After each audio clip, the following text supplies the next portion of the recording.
timu bonna abayimbi ba Uganda tulekerawo okujoga abayimbi baffe noleta omuyimbi n'omuletera mu private jet n'omuwa $750,000 n'omuwa helicopter mu Jentebe Mutwale Mbarara entungamu n'alinya n'omuwa helicopter emukomyewo ng'amaze okukola rehearsal yebake mu hoteli e Kampala n'omuwa helicopter emuzeeyo kati osuubira Kenzo yanaabulira atya so tuliga okukwata sente z'omuwi w'omusolo bulungi kubanga factory erimu sente za gavumenti zebawa okulaba nti batweka bateka omutindo ku mwanya zaffe naye mufu ky'okukwata ate sente tuziteeke mu kudeveloping abalimi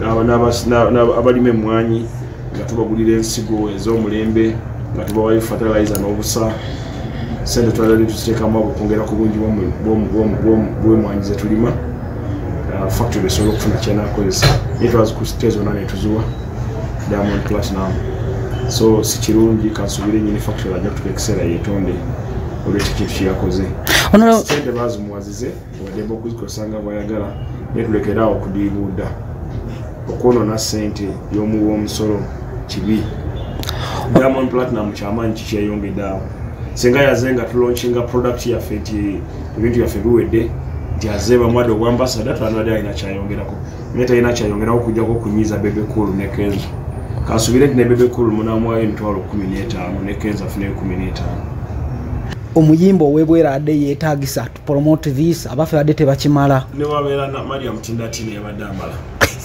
promoting factory Lady Mariam Tindatine mumanyi waliwo omuwala amwita 256 Omega 256 Ray G tewali akubuuyo I had a function recently in Kashali naina ba Omega nga Omega alinganga Omega hit after hit nga ulimba lwebayimba abantu bayimbirako you cannot imagine.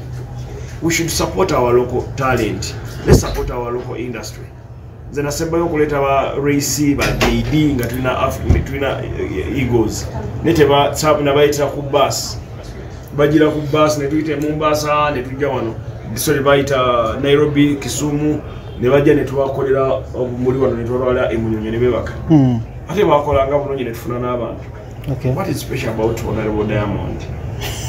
President waliko promoter era ba promoter banji bakulabirako banji bakulabirako anayina okunenyezebwa kuba Kenzo alaga nti mwanafuyiza bana Uganda era semusanyufu. No, ayina okunenyezebwa yategese omukolo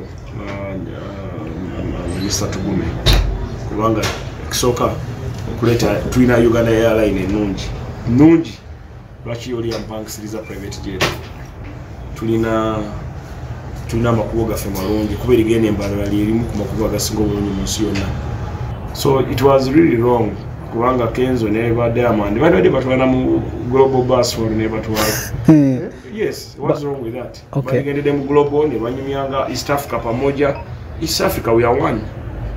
Diamond mukodomi waffe twamu sister waffe Zari lamu jamu abaana so tetulina muwalana naye ate tetulina kumutitibya nnyo okusinga ba star bafe abawangudde award wano ate nga balina nezi hit ezakabi kubanze oyo omwala wa Wanda olimba lwe lusinga kati ezoyo za Diamond na all of could be better song.